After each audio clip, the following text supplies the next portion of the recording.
toute façon, il y a des personnes qui vont sûrement arriver en cours de route. Voilà. Donc, écoutez déjà, toutes les personnes qui sont là, merci déjà d'avoir pris du temps pour écouter ce webinaire. Bienvenue. Pour ce webinaire qui a pour thème financer la transition énergétique via les options sur l'indice ESG 80. Moi, je suis Christian Sanson, responsable des formations chez Bourse Direct.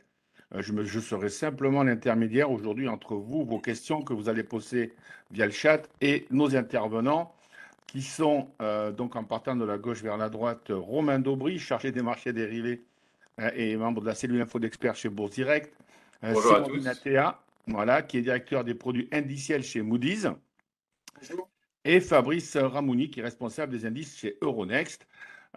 Écoutez, je vais déjà directement laisser la parole à Romain, grand spécialiste des options chez Bourse Direct. Il va vous expliquer un petit peu le principe de fonctionnement, le principe de base, afin de comprendre un tout petit peu après comment fonctionnent ces produits. Bonjour Romain, je te laisse la main. Bonjour. Bonjour à tous. Merci d'être venu assister à ce webinaire pour donc comprendre mieux le fonctionnement et ce principe des options ESG pour résumer. Comme Christian vous l'a expliqué, on va décomposer ça en trois ou quatre temps. Tout d'abord, je pensais qu'il était intéressant de vous rappeler le fonctionnement et une petite initiation aux options. Ça va être succinct et rapide, mais avant de décomposer le fonctionnement des indices, la méthodologie de fonctionnement et puis le détail de ce que sont E, S et G, et bien de vous expliquer un peu le fonctionnement des options dans un premier temps. Alors, donc on va accentuer la partie et l'étude donc sur cet indice que vous voyez à l'écran qui est l'indice Euronext Eurozone ESG Large 80, dont vous avez le graphique sous les yeux. Et on regardera un petit peu en détail comment sur le site de Bourse Direct vous pourrez retrouver les éléments qui permettent de traiter cet indice directement et via les options. On commence donc dans un premier temps par un petit quart d'heure d'initiation aux options. Le principe, c'est qu'on va essayer de répondre à beaucoup de vos questions pendant la conférence. Donc, l'idéal, c'est, si vous en avez, tapez vos questions au fil de l'eau, mais gardez-les peut-être pour la fin, où on aura un petit temps de questions-réponses. On a environ 1 heure à passer ensemble, jusqu'à midi, donc un petit peu moins maintenant, mais on pourra détailler tout ça. Alors, on en vient au fait. Donc, je dois vous informer et vous rendre, enfin, vous donner ce petit disclaimer sur les risques que vous pouvez lire à l'écran que comporte l'investissement sur les options avec évidemment des rappels de prudence qui s'imposent. Les options sont des marchés extraordinaires, ils sont extrêmement intéressants. Il faut savoir que beaucoup de professionnels les utilisent. Il faut savoir que les options et le futur, F-U-T-U-R-E, sont la base de la construction de tous les autres produits que vous rencontrez qui vous permettent d'investir sur un indice ou sur des produits à effet de levier, Varant Turbo certificat, certificat à levier, CFD. Tous sont construits sur la base de futurs et d'options. Donc, ce sont les produits de base, ce sont les produits qu'utilisent les professionnels sur les marchés. Donc, comme ce sont des produits pour professionnels, ils ont aussi quelques contraintes techniques qu'on va essayer d'aborder ensemble là et qui les rendent dangereux si on les utilise mal, comme tous les produits à effet de levier. En revanche, qui sont extraordinaires et sur lesquels on peut faire énormément de choses si on les utilise bien. Voilà, donc voilà pour ce qui est des avertissements. Vous savez qu'on peut perdre plus que le capital investi en cas de mauvais placement sur des options, notamment sur des positions vendeuses. Alors, ce qu'on sait des premières options, c'est qu'elles datent d'Aristote. En fait, des options, et vous allez le voir, on va prendre un exemple concret dans quelques instants, ça date d'il y a très longtemps. Et sans le savoir, ce produit qui est mal connu en France, est utilisé depuis des centaines d'années euh, partout. Et en fait, vous en utilisez dans votre vie courante sans le savoir non plus, sans l'avoir assimilé. Et il faut savoir que dans des pays comme les Pays-Bas, Fabrice et Thomas le confirmeront, il y a l'utilisation des marchés dérivés bien plus importante, hein, des options. Ça va jusqu'à plus de 35% des investisseurs. Aux États-Unis, de la même façon. C'est une question de culture, en fait. Donc, c'est pour dire que c'est accessible. C'est juste une question de culture de marché boursier et de se former. Il ne faut pas hésiter à le faire. Et on en apprend beaucoup de choses. Alors, les premières options telles qu'on les connaît aujourd'hui, ce qu'on appelle listées, c'est-à-dire organisées par un centralisateur comme Euronext dans l'occurrence, eh bien, elle date de 1973 aux États-Unis. C'est arrivé un peu plus tard à Paris, comme vous le voyez, en 1987. On peut faire énormément de choses avec les options. On peut couvrir donc des positions. On va voir en détail ce qu'on peut en faire et ça peut permettre d'intervenir sur du change, sur différents secteurs, sur différents actifs, que ce soit les taux d'intérêt, sur les marchés boursiers en général, sur les matières premières. Les agriculteurs connaissent très bien les options, ils les utilisent. Aujourd'hui, nous, on va se focaliser donc sur les options sur cet indice ESG 80. Alors, ça permet d'utiliser un effet de levier qui est intéressant. Donc, à la base, ça permettait de se couvrir, mais l'effet de levier l'a rendu plus populaire avec la possibilité sur les options de faire des stratégies infinies qu'on va y travailler. Donc, avec du levier, qu'on va y dynamiser un portefeuille, qu'on va y couvrir des positions, on peut faire énormément de choses et travailler avec plusieurs paramètres. On va les regarder ensemble. Alors, la base des options, et l'origine et l'utilité et la création de ces produits, c'était pour couvrir des positions. Ça permettait d'anticiper aussi, et ça permet d'anticiper une hausse, une baisse, et aussi, et c'est ça qui est extraordinaire avec les options, une stagnation des marchés boursiers. C'est-à-dire qu'on peut gagner de l'argent avec le fait que le temps passe et que l'option eh bien, diminue, perd de la valeur avec le temps, et donc ce qui permet de gagner de l'argent dans un marché qui stagne. Alors, on ne va pas détailler le mécanisme des options aujourd'hui. À ce propos, on propose sur la page d'accueil du site Bourse Direct YouTube des formations, des tutoriels, et il y a un tutoriel de 1 heure qui rappelle le détail du fonctionnement des options. Ça permet aussi d'utiliser du levier. Ça, c'est extrêmement intéressant, évidemment. C'est qu'avec une petite somme, on peut avoir une exposition plus importante et même très importante parfois. Alors, ça a un avantage, ça a évidemment comme corollaire un risque, bien entendu, qui est d'avoir une plus grosse exposition. On peut aussi optimiser des stratégies. Encore une fois, on ne viendra pas en détail sur l'optimisation, mais sachez-le, gardez-le dans un coin de l'esprit. On peut grâce aux options, optimiser des prix de revient, affiner et dans des cas de figure où on est moins bien exposé, eh bien, améliorer son prix de revient sur certaines options. Et puis surtout, on peut créer des combinaisons d'options qui permettent de créer des stratégies à l'infini. Donc on peut travailler dans des marchés qui montent, qui baissent, qui montent fort, qui ne bougent pas, qui baissent fort et affiner en fonction de son scénario. Et c'est ça qui est extraordinaire avec les options en évitant de mettre des stops qui créent souvent des morts subites. Vous savez que on met un stop à un niveau et puis si le stop est touché, si le stop est déclenché, si on franchit le niveau, eh bien l'action, le titre qu'on a en portefeuille est sorti du portefeuille et avec les options, on peut faire des choses beaucoup plus fines que ça. On peut se protéger dans des zones, sur des niveaux, sans avoir à déboucler sa position nécessairement. Voilà pour ce qu'on peut faire et envisager avec les options. Je vous propose, comme je vous l'avais promis, de passer tout de suite à un exemple concret sur les options qui est le suivant, de la vie courante. Imaginez qu'on est en décembre et que vous vouliez réserver une maison quelque part en France, je ne sais pas, sur la Côte d'Azur. Et puis, elle vaut 1 000 euros aujourd'hui, au mois de décembre. Et vous vous dites que vous voulez la réserver pour eh bien, quelques mois plus tard, mettons au mois de juin.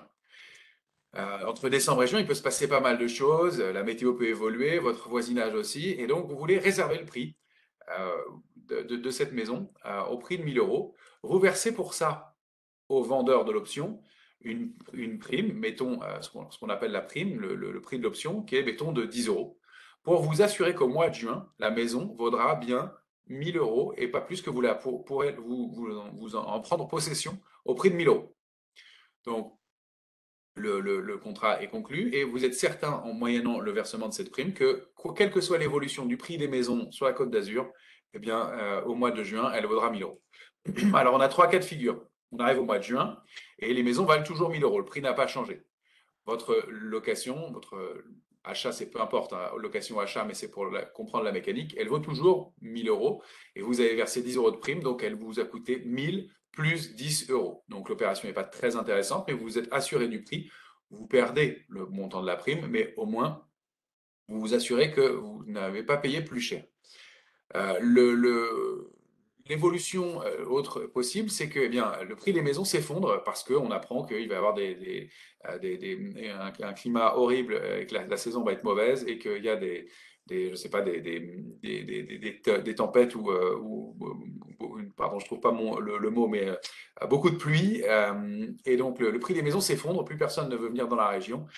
Eh bien, vous pouvez décider d'abandonner la location de votre maison. Vous avez acheté l'option, vous avez versé ces 10 euros. Vous ne faites pas l'opération, vous ne perdez que votre prime de 10 euros et vous êtes libre d'abandonner votre option. Deuxième cas de figure dans ce cas-là, c'est que vous pouvez décider de venir quand même dans la région vous faites l'opération moins chère, vous prenez la location d'une maison à 700 euros, plus la prime de 10 que vous avez perdue, ça vous coûte 710 euros. Donc, dans ce cas de figure-là, vous n'êtes pas obligé d'exercer l'opération, ou vous pouvez le faire quand même, mais dans ces cas-là, vous n'allez pas prendre possession de la maison à 1000, mais intervenir de façon moindre. Vous faites évidemment le parallèle avec des actions ou un indice, en l'occurrence, qui pourrait évoluer de façon différente.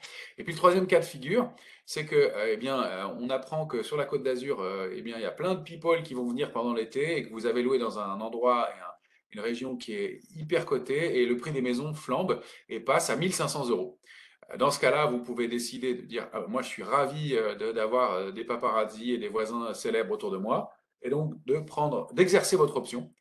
Vous demandez donc de prendre possession de votre maison au mois de juin et vous versez les 1000 de prix d'exercice de votre maison, plus les 10 que vous avez versés au départ de réservation. Donc pour 1010 euros, vous prenez possession d'une maison qui vaut 1500 euros. Donc vous avez évidemment toujours le même parallèle avec la possibilité d'exercer une option sur un indice et de prendre possession en cash, hein, donc en l'occurrence d'encaisser le gain dans le cas d'un indice. Alors, il faut noter ici que c'est des proportions que je vous indique. Hein. On n'a pas le temps de détailler l'évolution du prix des options, mais gardez en tête que pour une somme moindre, environ 10 pour 1000, mais on peut choisir avec les options son niveau d'exposition et son niveau de risque, et bien avec une petite somme, on va pouvoir prendre possession, s'engager sur quelque chose de 10, 50, 100 fois supérieur selon le prix d'exercice qu'on va choisir. Donc, ça, c'est le cas de figure où j'exerce mon option, je veux y aller. Mais vous pouvez aussi dire non, moi, j'ai pas envie de passer des vacances dans un endroit où il y a trop de monde, il y a trop de people autour de moi, j'ai pas envie d'être embêté. Donc, je revends mon option. Moi, j'exerce mon option, donc je paye mes 1000 de prix de valeur de réservation de mon contrat d'origine, mes 10 euros que j'ai versés, et puis je la revends, mon option, ma maison, à 1500. Donc, j'encaisse, en ayant bloqué 10, j'encaisse 490. Donc, vous voyez que ça, c'est le cas de figure très favorable. Le prix des maisons a augmenté fortement. En l'occurrence, vous avez bien compris, le prix de mon indice a augmenté fortement. Bien, dans ce cas de figure-là, mon option a pris énormément de valeur et avec 10, eh bien, j'ai gagné 490. Il y a un effet de levier très important qui me permet de gagner beaucoup d'argent. Donc, ça peut être une opération spéculative pure ou le fait simplement de réserver à l'avance un indice et de pouvoir bien en prendre possession moyenne et d'encaisser un gain. Voilà, ça c'est un exemple assez basique mais simplifié qui vous permet de vous faire une idée de ce qu'est le prix, enfin l'achat d'options, l'achat d'options d'achat. C'est le premier scénario sur les options, c'est ce qu'on appelle l'achat de call. Donc, en versant 10 euros de prime, vous réservez le droit d'acheter la maison, de louer la maison à 1000 au mois de juin suivant. En face de vous, le vendeur d'options, le vendeur de call, lui, a vendu l'option, il a encaissé ses 10 et selon les cas de figure que vous avez à l'écran, il va avoir réalisé une bonne opération. Imaginez que dans le premier cas de figure, il est loué la maison à 1000. Par la suite, il aura encaissé 10, il aura donc gagné de l'argent sur une maison qui n'aura pas bougé de valeur. De la même façon, on pourrait l'imaginer sur l'indice. Dans le cas de figure où ça baisse beaucoup, il a un manque à gagner, mais il a toujours sa maison en possession. Et puis dans le dernier cas de figure, là, c'est c'est le cas de figure du manque à gagner, d'ailleurs, pardon. Il a encaissé les 10, la maison vaut beaucoup plus, mais il a quand même encaissé et il peut livrer la maison. Donc, il n'est pas en risque s'il est possesseur de la maison au départ. Alors, pour résumer les 4 types de positions qui existent sur les options, on distingue les calls, les options d'achat qu'on vient de détailler ensemble, et en contrepartie, il y a les puts qui fonctionnent dans le mécanisme inverse. Alors, les options d'achat, c'est ce qu'on appelle les calls, c'est la possibilité d'acheter le sous-jacent à un prix déterminé à l'avance. Ce qu'on appelle le sous-jacent, c'est l'indice, en l'occurrence ESG par exemple, ça peut être la maison, ça peut être une action, ça peut être ce qu'on veut. Donc, en l'occurrence, notre indice ESG 80. L'acheteur de call, il anticipe que le marché va monter et va monter fortement dans les jours ou semaines qui viennent. Et il veut s'assurer du prix de revient. Ça permet bien d'utiliser un effet de levier. Ça permet aussi de ne pas monopoliser les capitaux tout de suite et de se dire, pour l'instant, je n'ai pas encore l'argent ou j'ai envie de faire autre chose avec mes capitaux dans l'immédiat. Avec une petite somme, je vais pouvoir bloquer une beaucoup plus grosse somme par la suite. Le vendeur du call en face, celui donc qui a encaissé ses 10 dans notre exemple, Lui, il pense que le prix va stagner et donc il joue sur le fait qu'il n'y ait pas de tendance sur le marché. Ça existe et c'est très intéressant. Il faut savoir que sur les marchés boursiers, il n'y a souvent pas de tendance entre 30 à 60% du temps. Donc, c'est un cas de figure qui est très courant selon l'horizon de temps auquel on regarde les marchés boursiers et donc c'est à utiliser fréquemment. Et puis, il est aussi capable de bénéficier d'une légère baisse du sous-jacent. C'est aussi le cas de figure qui peut l'intéresser. Donc, vous voyez, il y a un peu une subtilité au-delà du marché traditionnel où on considère que les marchés montent ou baissent. Eh bien, il y a cette subtilité de stagner, voire baisser légèrement. Alors, pour le vendeur de put, l'option de, pour le put, pardon, qui est l'option de vente, c'est le mécanisme exactement inverse. Là, on veut vendre le sous-jacent à un prix déterminé à l'avance. Donc, pour l'acheteur du put, c'est très simple. Je pense que Romain a un petit souci. Allô, allô, est-ce que tout le monde m'entend? Parfaitement. Effectivement, Voilà, je donc pense je que pense que Romain a un Romain petit a eu un souci. problème, Romain a dû avoir un problème Internet. Donc on était sur les poutres, donc je vais déjà voilà, donc quand on achète un put, en fait, c'est qu'on pense que le sous-jacent va accélérer, va baisser. Et donc les puts, ça peut servir soit en directionnel pour tout simplement, ben, on va dire, faut dire le mot spéculer à la baisse, mais c'est vrai que Romain en a parlé au début, ça sert également à protéger des positions. On n'a pas envie de vendre ses titres, on n'a pas envie de vendre son portefeuille. Souvent, les puts sont utilisés pour justement protéger des portefeuilles en cas de baisse de marché. Donc celui qui achète, la personne qui achète un put, tout comme le call tout à l'heure, va payer une prime. Ces primes, en fait, il faut comparer ça comme des arts. Vous voyez, quand on verse, pour reprendre l'exemple de Romain, quelqu'un va verser des arts. Ces arts, elles sont perdues, on le sait. Mais par contre, on peut soit donc aller réserver, donc aller en vacances, comme a dit Romain, on peut très bien les revendre. Sinon, de toute façon, elles sont perdues. Bon, mais quand on achète un put, c'est pareil. On va payer une prime. L'acheteur du put parie sur une baisse, soit pour protéger son portefeuille, soit pour, ben, excusez-moi encore l'expression, spéculer à la baisse. L'acheteur du put va payer une prime. Cette prime, elle va fluctuer tout au long de la journée, tout au long jusqu'à une échéance. C'est pour répondre d'ailleurs à la question de Ulrich qui disait est-ce qu'il y a un délai de temps ou est-ce illimité? Oui, toutes les options ont une échéance. Alors, on ne va pas vous faire aujourd'hui un cours sur les options, d'accord? D'ailleurs, vous pouvez retrouver tout un tas de documentation sur notre site, hein, dans l'onglet pédagogie. Mais si vous voulez, oui, il y a une échéance. Donc, l'acheteur du put, lui, tout simplement, il parie à la baisse où il veut se couvrir, il va payer une prime. Et bien évidemment, cette prime varie en fonction de plusieurs caractéristiques. Le vendeur du put, lui, au contraire, mais comme le vendeur du call, va encaisser cette prime. Voilà, donc le vendeur du put, entre guillemets, on va dire, joue la stagnation, voire une légère hausse du marché.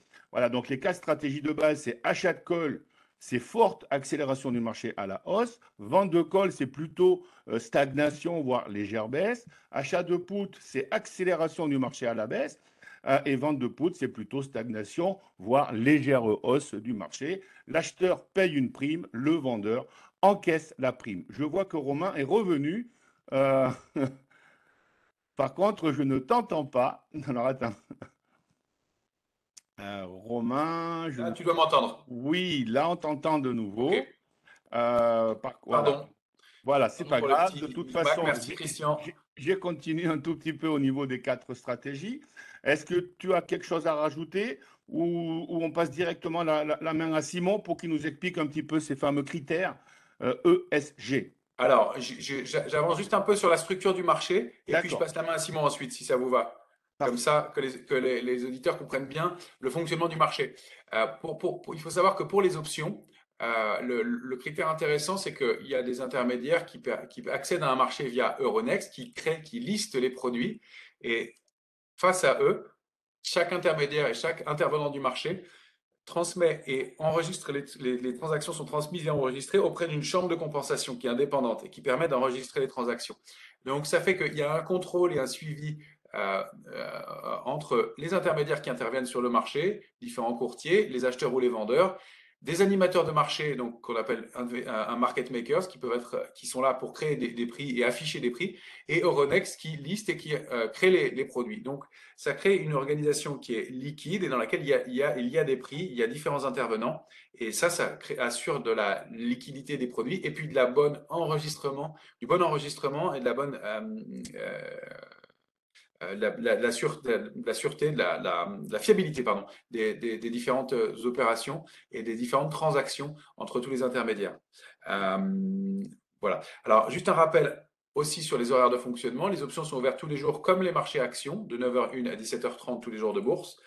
Et l'échéance de ces options a lieu le troisième vendredi de chaque mois à 17h35 pour les options sur action, 16h pour l'indice CAC 40. Et effectivement, Simon va nous indiquer, là je vais lui rendre la main, va nous indiquer quels sont les horaires exacts peut-être pour les options ESG. Alors, je donne la main à Simon. Voilà. Bonjour à tous.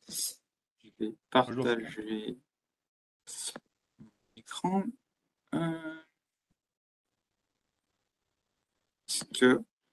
Oui, c'est parfait. Parfait. Donc bonjour à tous. Oui, donc moi je vais vous parler donc de la composante ESG. Donc l'ESG, de quoi on parle? On parle des trois dimensions, donc le E, le S et le G, qui sont l'analyse de l'intégration du développement durable dans la stratégie d'une entreprise. Cette recherche, cette analyse ESG, c'est ce qui va servir de base à l'investissement responsable, qui lui a pour objectif bien, de rediriger les capitaux vers des placements plus durables, plus éthiques. Donc en fait, ce que je vais vous présenter maintenant, c'est comment on a construit cette analyse ESG et qu'est-ce qu'il y a dessous? Eh bien, le E, le S et le G.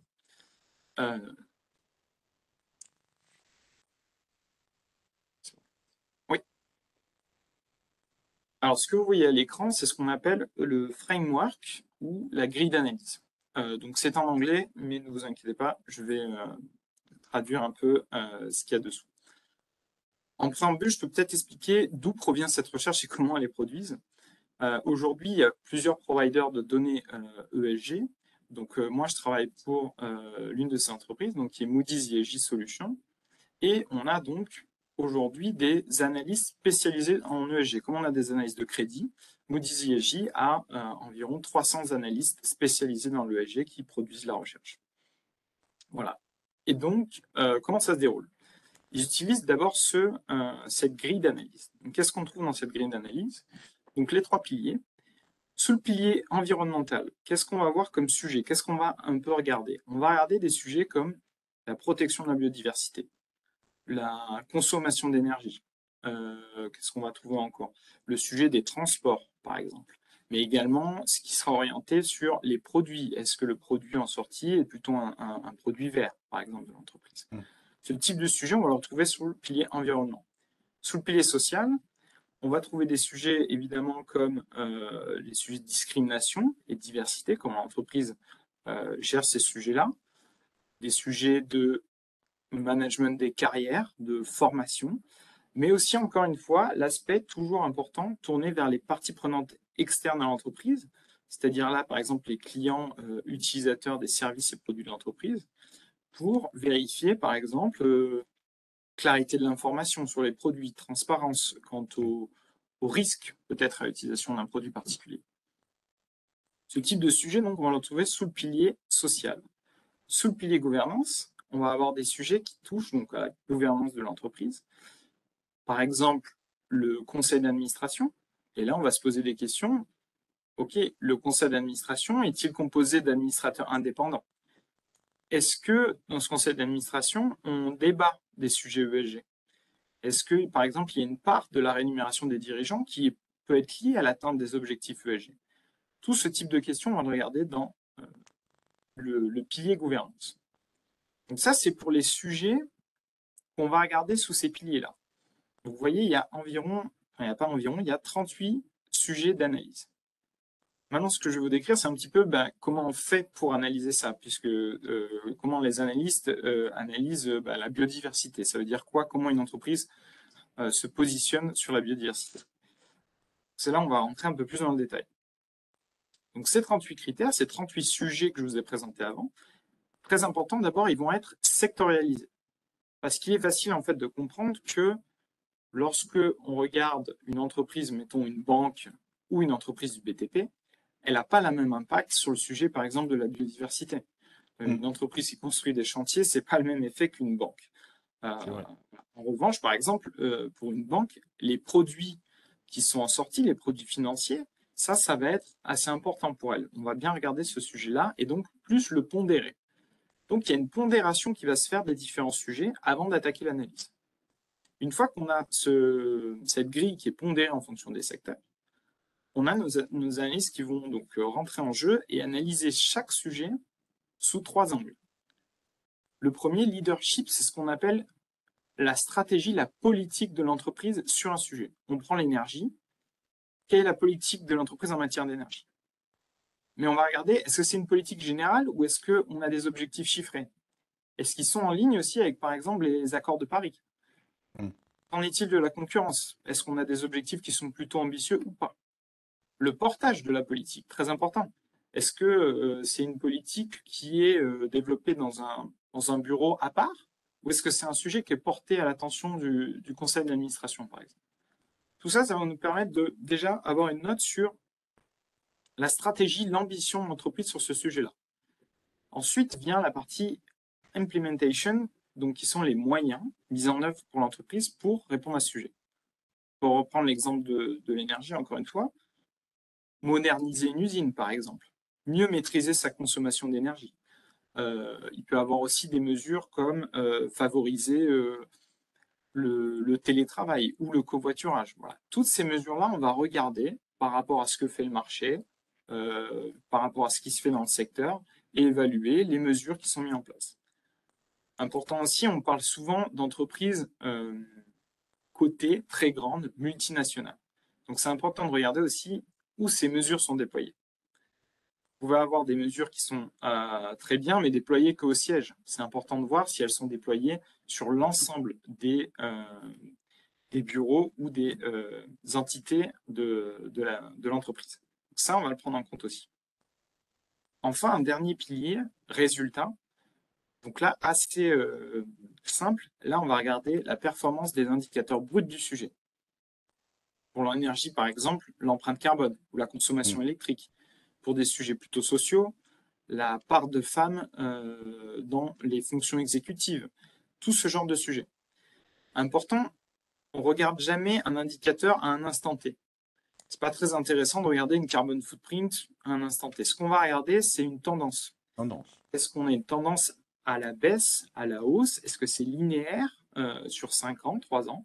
Ça, c'est ça qu'on va regarder pour se donner une opinion sur la direction que prend l'entreprise sur ces sujets-là. Comme vous voyez, il y a un petit message en dessous, ISJ alerte.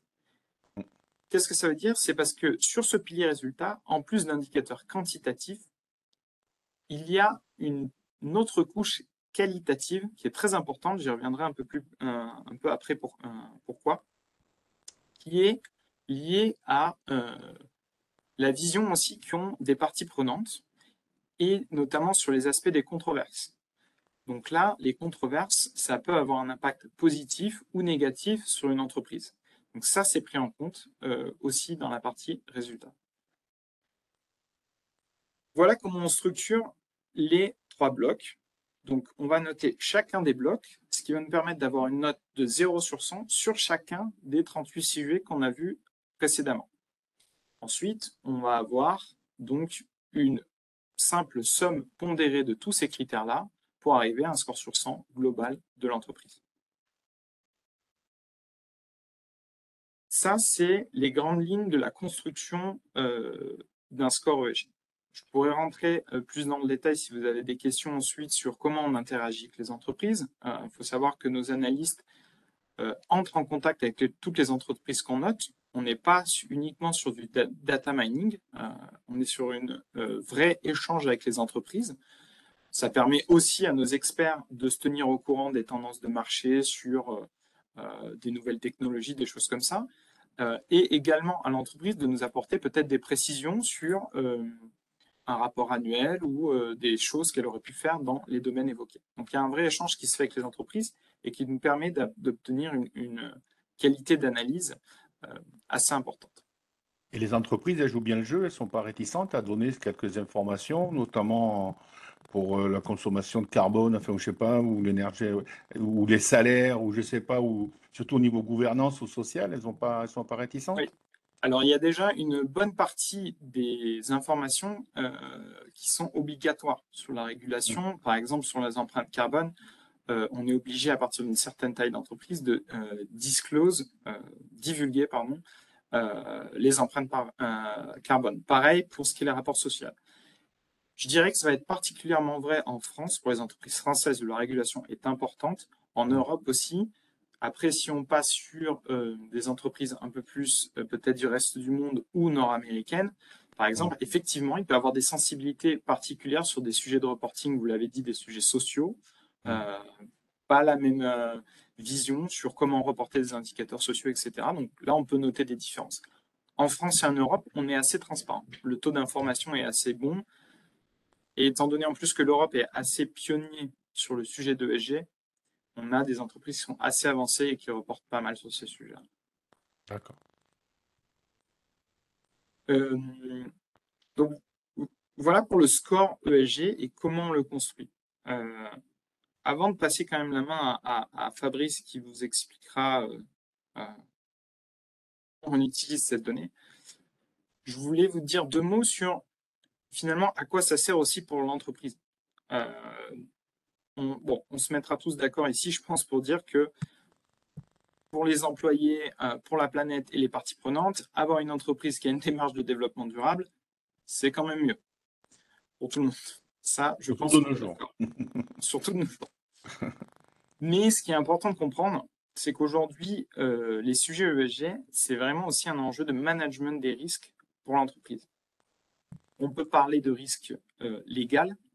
Comme on en dit, il y a beaucoup de sujets, c'est des obligations légales de reporting pour les entreprises.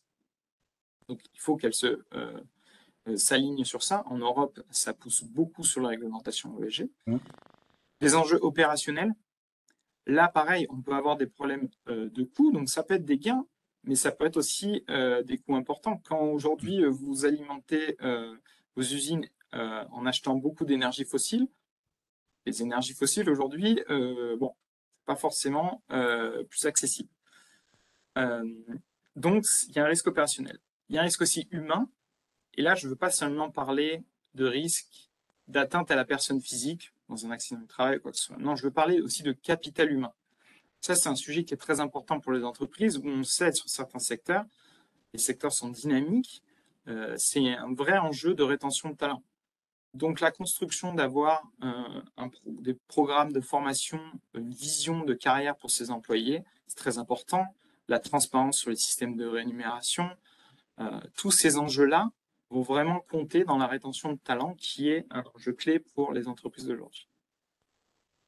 Et enfin, le dernier risque qu'on pourrait voir, et qui est peut-être le plus important, le plus impactant matériellement, c'est l'enjeu réputationnel. Aujourd'hui, l'ESG et le développement durable, on le voit, c'est vraiment une préoccupation importante des consommateurs. Et donc, il y a des entreprises qui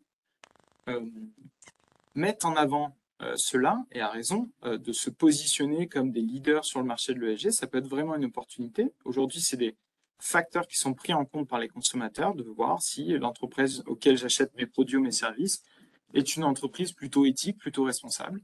Ça compte aujourd'hui, et donc ça permet à ces entreprises de se démarquer sur le marché. À l'inverse, il peut y avoir des risques importants.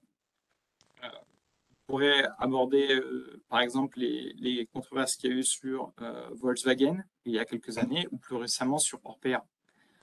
Des controverses liées à des sujets ESG qui ont eu un fort impact sur le cours des actions et donc un fort impact financier pour ces entreprises-là. Donc aujourd'hui, l'ESG, pour les entreprises, c'est vraiment un enjeu de management des risques et opportunités liés à tous ces sujets-là. Et c'est pour ça que c'est très intéressant d'avoir des produits d'investissement responsable, comme va vous présenter Fabrice, puisqu'il permet d'un côté de minimiser un petit peu les risques que j'ai évoqués, mais aussi de se positionner sur des entreprises qui vont avoir des performances plutôt durables dans le temps et en plus qui vont se démarcher par leur performance ESG sur le marché aujourd'hui. Voilà D'accord. ce que je voulais vous dire. N'hésitez pas si vous avez des questions. Non, pour l'instant, il n'y a pas trop de questions. Très bien. Simplement pour revenir sur ces scores, donc du coup, après, vous classez toutes les entreprises par secteur, donc en différents scores. Je vois avancé, etc. C'est ça? Exactement. Alors, effectivement, j'ai sauté cette partie-là. Donc, toutes nos entreprises sont notées par secteur. Maintenant, vous pouvez comparer les entreprises entre elles, il n'y a aucun Ça. souci, sur des scores de 0 à 100. On considère une performance de 0 à 30 comme faible, Faible. limité de 30 à 50, robuste de 50 à 60 et avancé de 60 à 100. Pour vous donner un peu de transparence sur notre système de notation, on a un système de notation qui est plutôt pas sévère, mais qui demande vraiment une performance aux entreprises. On va demander vraiment à avoir pas seulement de se complier à la régulation sur les sujets, mais d'aller de l'avant, d'être proactif, innovateur dans certains domaines. Donc, quand vous allez avoir des performances aux alentours de 50, 60, c'est des performances qui sont déjà très avancées. D'accord. Et, par exemple, dans le cadre d'Orpea, je suppose qu'aujourd'hui, ils sont weak, mais en fait, ils ne peuvent que s'améliorer. Donc, peut-être qu'un jour, ils seront. Et donc, du coup, ces entreprises, elles sont analysées tous les combien à peu près? Tout à fait. Donc, effectivement, donc une entreprise, ça peut tout à fait déjà s'améliorer. C'est tout à fait le but. Il y a une progression. Après, il peut y avoir l'inverse, hein, une Oui, dégradation de score. sûr. Il faut savoir que nos scores, ils sont revus annuellement. D'accord. Plus ce que vous voyez qui est les ISJ Alert, ça veut dire qu'on a une surveillance permanente de nos entreprises, notamment pour les cas de controverse. S'il y a un événement majeur qui arrive sur une de nos entreprises, nous allons alerter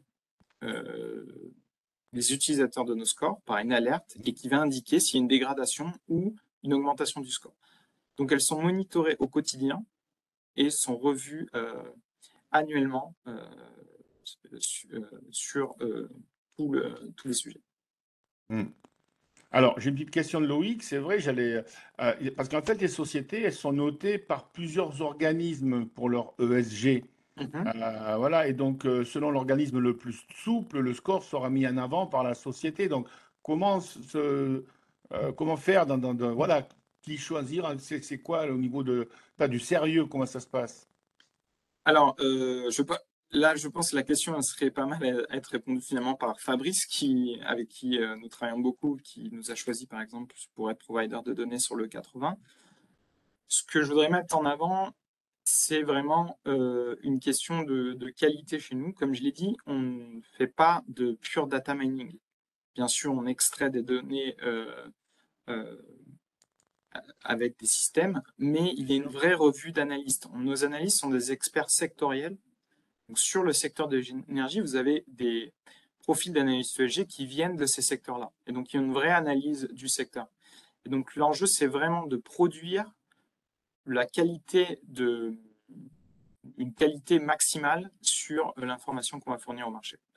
Donc ça, c'est sur ça que Moody's ESG se distingue, je le crois, depuis des années. C'est la qualité des ratings qui sont produits.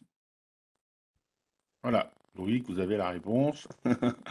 Donc, du coup, ben Fabrice, pourquoi avoir choisi Moody's, du coup? Oui, bah, je peux rentrer. Alors bonjour à tous d'abord et merci de participer à ce webinaire.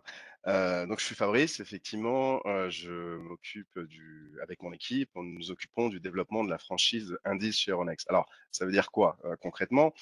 Vous connaissez tous le CAC 40, le SBF 120, donc effectivement, cette équipe est en charge du calcul et de l'administration de ces indices. Mais pas que, je dirais. On connaît le CAC en France, mais son équivalent aux Pays-Bas, c'est la UX, donc ça, c'est fait partie de la franchise Euronext, le Belvin en Belgique, Mm. l'ISEC en Irlande, l'OBX en Norvège, le MIB ESG en Italie, le PSI, bon, bref, là, au Portugal, bref, on s'occupe de l'ensemble de ces indices nationaux qui aujourd'hui sont utilisés comme sous-jacent pour un ensemble de produits sans fin.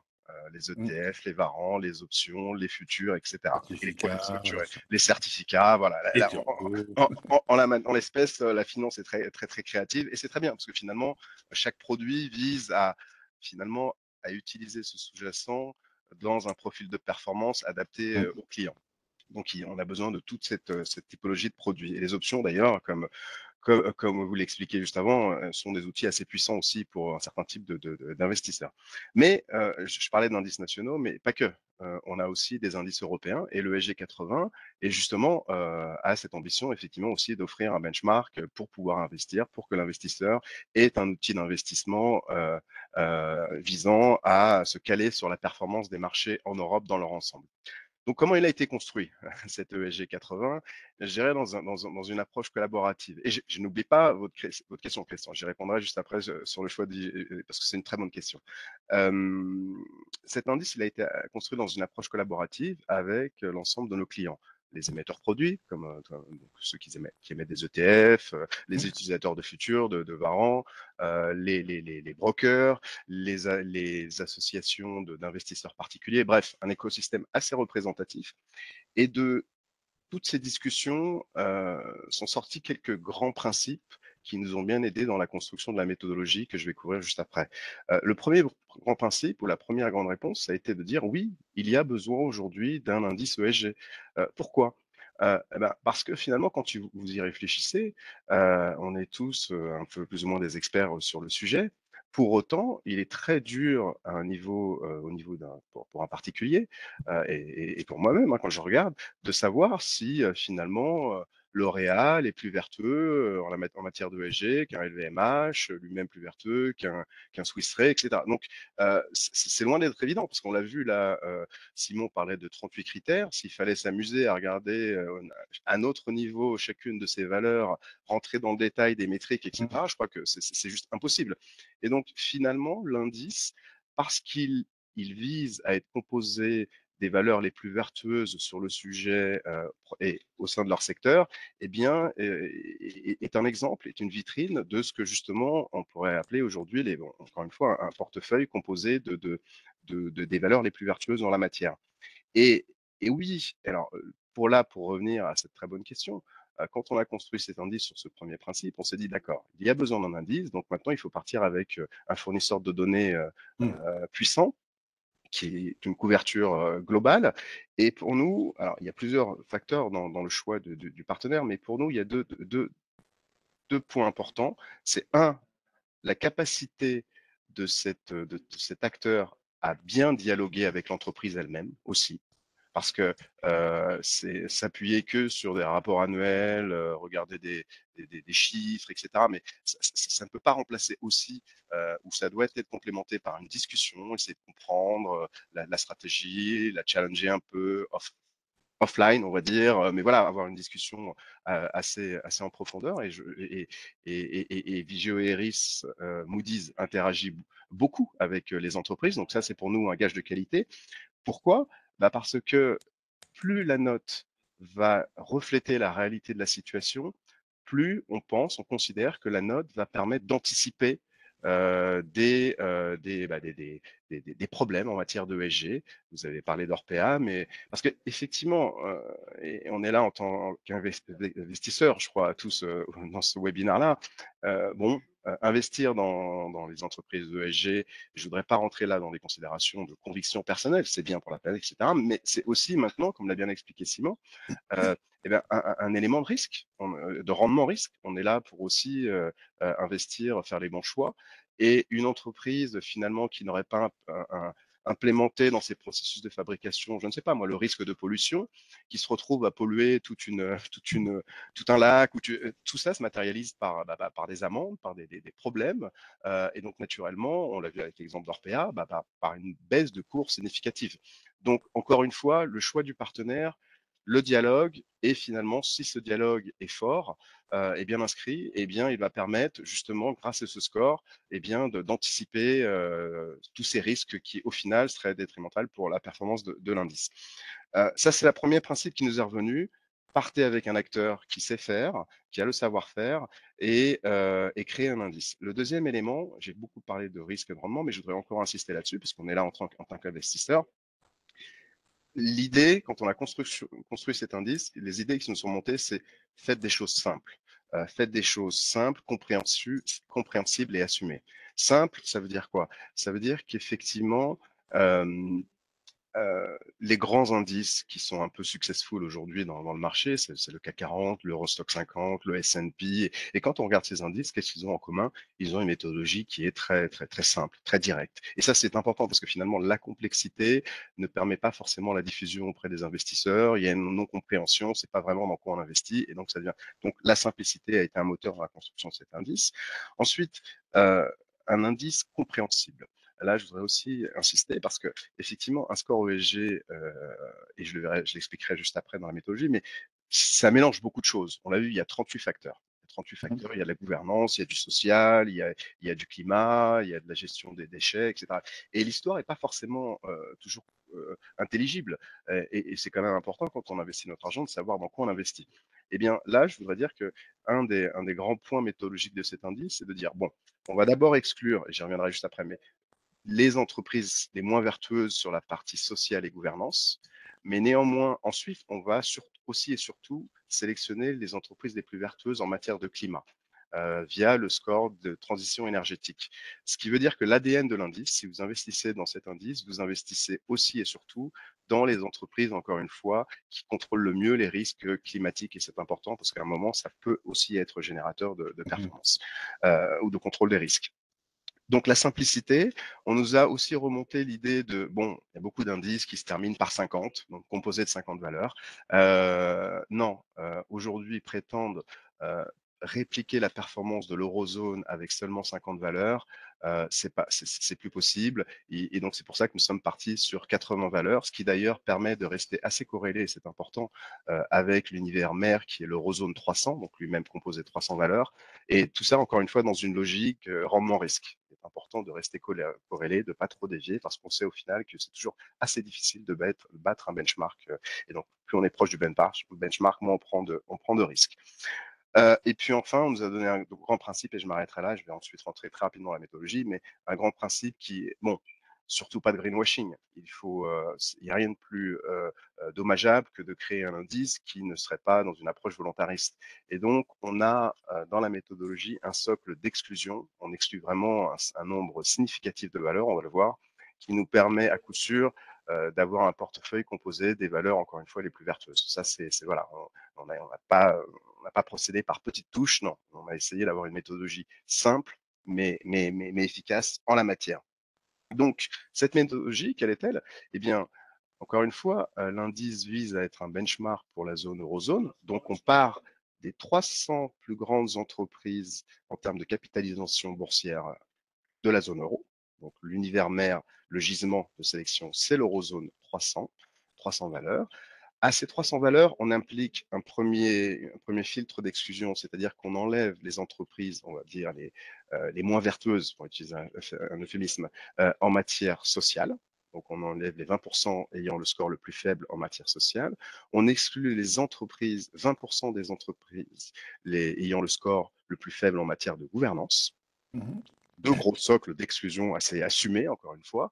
Ensuite, on exclut l'ensemble, c'est un peu technique, mais je pense que l'idée est assez simple, l'ensemble des valeurs ne respectant pas le pacte mondial des Nations Unies, qui a défini des grandes lignes en matière de travail, de respect des droits sociaux, des droits humains, etc.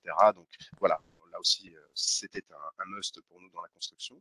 Et puis, on exclut aussi un ensemble de secteurs qui aujourd'hui, de la suite à ce travail collaboratif, eh bien, un ensemble de secteurs qui ne correspondent plus aux exigences de nos investisseurs, de nos clients, de l'écosystème, à savoir les entreprises du charbon, les tabac et armes controversées. Donc, on est là juste au niveau des exclusions. On partait de 300 valeurs, on a appliqué ces 4 filtres d'exclusion et on arrive à 200 valeurs, grosso modo. Ce qui veut dire que l'approche a été assez volontariste en la matière. On a vraiment exclu un nombre assez significatif de. Ensuite, sur les 200 valeurs, grosso modo, qui restent, eh bien, on les répartit par secteur, parce qu'encore une fois, on ne travaille pas le sujet sur le secteur bancaire comme on le travaillerait sur le sujet de dans l'automobile, c'est normal. Et au sein de chacun de ces secteurs, eh bien, ensuite, on va prendre les meilleurs, les plus vertueux, en fonction de ce score ESG fourni par Moody's, de manière, et ça pour chaque secteur, de manière à arriver à 80 valeurs et aussi et surtout à avoir un indice équilibré d'un point de vue sectoriel et encore une fois en ligne avec la nomenclature sectorielle de son indice mère pour ne surtout pas trop dévier, pour assurer, pour garder toujours à l'esprit cette notion de rendement risque. Voilà, donc on se retrouve avec 80 valeurs et ensuite, eh bien, cet indice, il est pondéré, il est ce qu'on appelle pondéré, le poids respectif des valeurs dans le portefeuille, eh bien, et correspond à la taille de l'entreprise. Donc, plus l'entreprise est grosse, plus elle a un poids important dans l'indice. Et enfin, eh bien, sa composition est revue une fois par trimestre. Voilà. Une fois par trimestre, on refait le travail, on refait tout le travail qu'on vient de présenter ici, et on finit avec cet indice. Donc voilà, voilà pour. Je ne sais pas si vous avez des questions à ce stade. Donc cet indice, c'est celui qui est utilisé, qui est utilisé comme sous-jacent pour les options dont nous avons parlé juste avant. D'accord. Il y avait une petite question, mais je pense que c'est plutôt pour Simon de Loïc. Donc, toujours entre Hydrogène de France, Total. Alors, c'est vrai qu'on ne connaît pas peut-être toutes les entreprises, mais voilà, laquelle est la plus vertueuse, sachant que Total investit beaucoup dans les entreprises et dans l'écologie. Comment c'est apprécié un petit peu dans la notation? Alors, je pense que c'est plus lié à des questions sectorielles. En fait, il faut Ouais. savoir que l'analyse ESG, il n'y a pas de préjugés ou de biais liés au secteur d'activité de l'entreprise. Par exemple, Total peut très bien avoir une performance ESG avancée parce que, bon, tout d'abord, sur les sujets sociaux et de gouvernance, elle a les structures, les moyens, les politiques en place ambitieuses. Mais même sur le côté environnement, une entreprise du secteur énergie, comme Total, peut avoir eh bien, de l'ambition dans sa stratégie de transformation d'énergie vers des énergies un peu plus vertes que fossiles. Donc ça, c'est évidemment pris en compte. Maintenant, on peut avoir des choix d'investissement, et il y en a aujourd'hui, qui choisissent d'exclure certains secteurs. Mais ça, c'est en dehors. Vous pouvez avoir un score ESG performant sur des entreprises du secteur énergie, mais par contre, un investisseur ou Euronext, quand il conçoit un produit, peuvent faire le choix pour le marché de proposer un produit qui exclut, par exemple, les producteurs de tabac ou les entreprises exploitant du coal, par exemple, du charbon. Ça, c'est des choix sectoriels, finalement, d'investissement responsable. Mais l'analyse ESG, on peut très bien avoir une performance avancée sur des secteurs tels que l'énergie, l'agroalimentaire, la banque. D'accord. Alors là, j'ai une petite question pour Romain. Dans l'exemple de la maison de tout à l'heure, Hippolyte aimerait bien savoir, quand tu versais les 10 euros, quand l'acheteur du col, mettons, versait les 10 euros, c'est qui la contrepartie? À qui il les verse? Alors, il les verse au vendeur. C'est intéressant effectivement de se poser la question parce que vous avez en face de vous une contrepartie. Alors, soit c'est un investisseur particulier ou un professionnel, soit c'est un animateur de marché, ce qu'on appelle un market maker, qui va en face de vous assurer la contrepartie de la transaction. L'intérêt, c'est quoi? Et le suivant, c'est que vous allez le voir. Mais si tu veux que je montre à l'écran Oui, les options, peut-être ça peut être intéressant. vas-y, on On va entend. voir que Oui, je vais te donner la main pour que tu sur puisses partir. l'option, Hop, voilà. Romain, vous avez la main. alors, voilà. Et je vais vous montrer, alors, euh, celui-là. Bon, une seconde. Voilà. Là, vous devez avoir à l'écran, vous me confirmez que vous voyez bien Ça y est. les options? Vous mettre juste un peu plus gros si un petit peu. Voilà. Je peux zoomer un peu, vous voulez? Oui, zoomer plus. Comme ça, on verra un petit peu mieux. Voilà, Ah, c'est mieux. c'est bien pour vous. Voilà. Donc, Ouais. on est bien sur l'indice Euronext Eurozone ESG Large 80. Mhm. Et vous avez différents. L'indice cote à l'instant 1786,56, il est en baisse de 0,12%. On le voit en temps réel. Vous avez ensuite tous les prix des options qu'on a évoqués tout à l'heure. Alors, nous, on avait fixé à 1000 le prix pour notre maison. Mais ce qui est intéressant avec les options, c'est qu'on peut déterminer des prix différents, des prix d'exercice différents pour faire l'opération. Alors, vous voyez qu'ici, les prix d'exercice évoluent en fonction de l'opération qu'on veut faire, de 400 à 3002. Pardon, je bouge un peu vite. Et que vous avez parmi ces options différents prix d'exercice qui sont ici. Alors, les plus animés, ceux sur lesquels on va trouver des prix, sont ici. Tout le monde n'a pas envie de traiter. Alors, à gauche, vous avez les calls, les options d'achat. Mhm. À droite, vous avez les puts, les options de vente. Tout le monde n'a pas nécessairement envie de traiter du call 1825 sur l'échéance du mois de juin. Les différentes échéances disponibles ici, juin, juillet et août.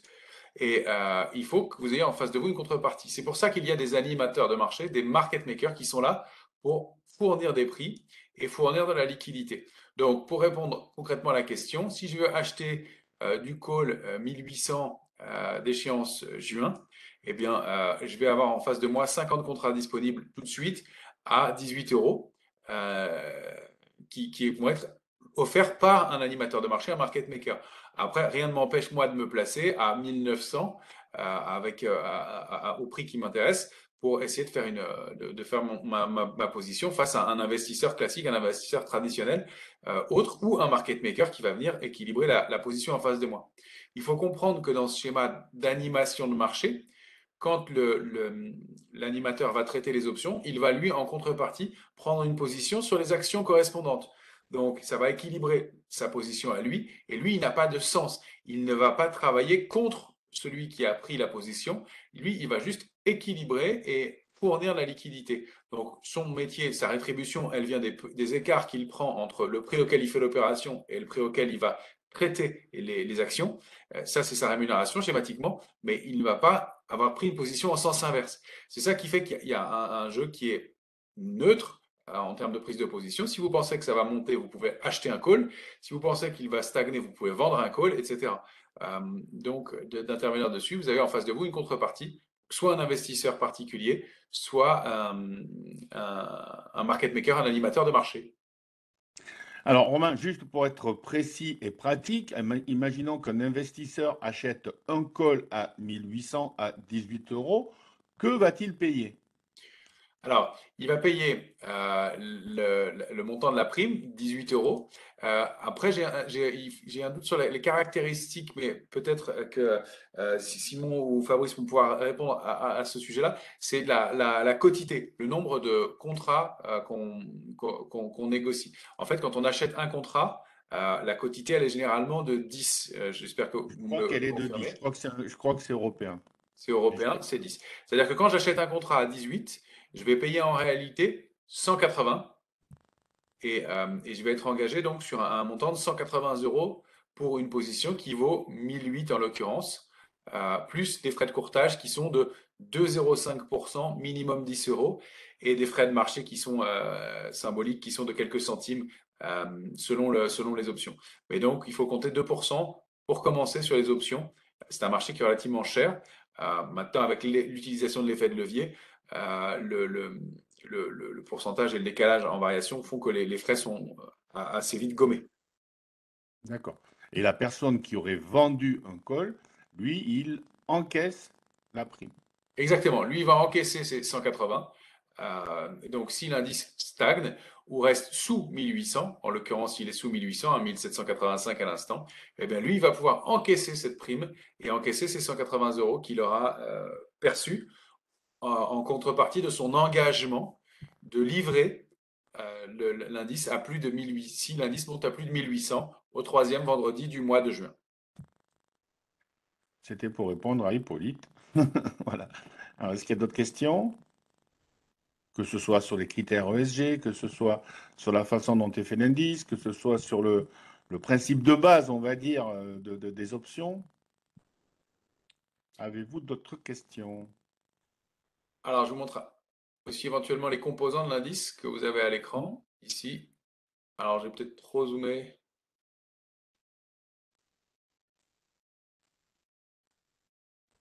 Voilà. Vous Donc, pouvez ça, ce retrouver sont les donc 80 valeurs retenues pour l'indice ESG. Vous pouvez les retrouver donc sur le site. Le code à utiliser, c'est ENESG que vous voyez ici. Je vais le marquer dans le chat. ENESG. Voilà, comme ça, tout le monde l'a reçu. Et vous retrouvez l'ensemble des valeurs que vous pouvez classer différemment.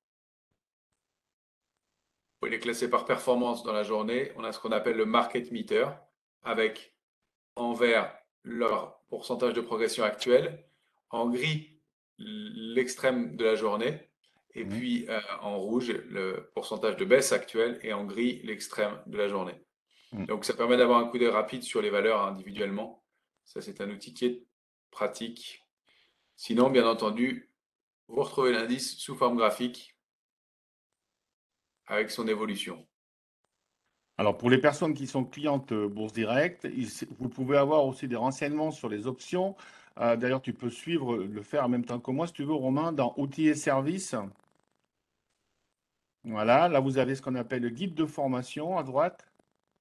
Guide de formation, voilà. Là, vous avez il marqué guide pour débuter en bourse.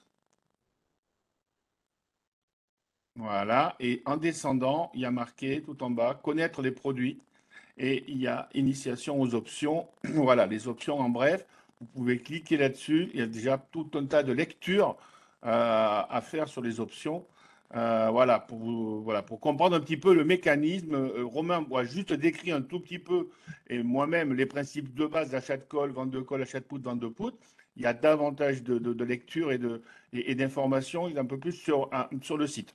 Donc, n'hésitez pas. Romain aussi a fait une vidéo sur l'initiation sur YouTube. Moi, je fais personnellement des coachings sur les options. Voilà, donc n'hésitez pas à nous contacter et à contacter notamment Romain, donc, qui est chargé des marchés dérivés chez Bourse Direct. Est-ce que vous Ouais. avez d'autres questions ou pas? Je vois que pour l'instant, il n'y a pas de questions. Il vous reste encore une minute ou deux. Est-ce que tu peux juste rappeler, Romain, pour ouvrir un compte option chez Bourse Direct, quelles sont les différentes caractéristiques ou les contraintes? Oui, bien sûr. Donc, pour ouvrir un compte sur les options, il faut remplir un avenant que vous retrouvez. Alors, c'est dans l'outil Tradebox Future. Vous remplissez un avenant. euh, alors, pardon, moi je arrive directement sur un compte de test. Vous allez sur le site Tradebox.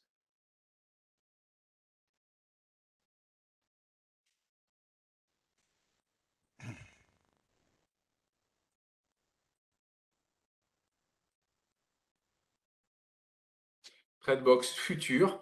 Et là, vous avez les avenants dans la rubrique tarifs, les avenants pour les futurs, mais surtout les options. Et vous remplissez cet avenant-là que vous nous envoyez scanné et signé.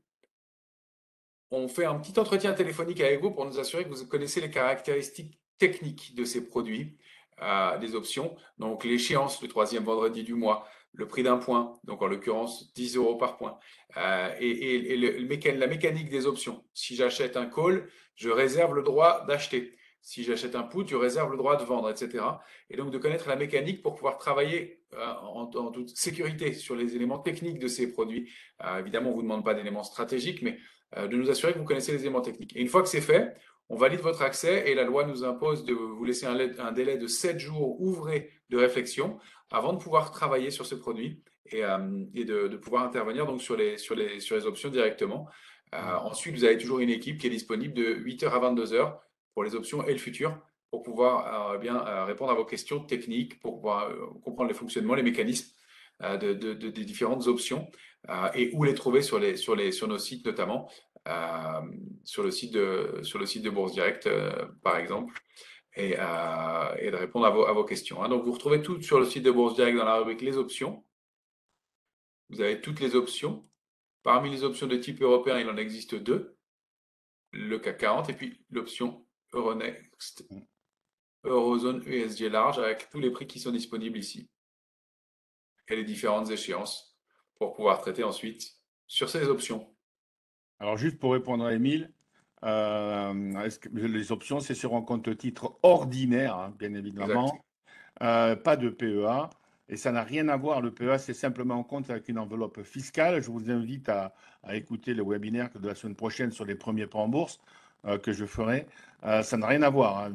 Les options, c'est un produit. Voilà, tout simplement. Ce n'est pas un compte. C'est un avenant au compte titre ordinaire qui permet d'acheter et vendre des options. Donc, pour débutants, on va dire que c'est un peu dangereux, Émile. Au départ, il vaut mieux d'abord se former et ensuite, vous pourrez passer éventuellement aux options. Exactement. Est-ce qu'il y a d'autres questions?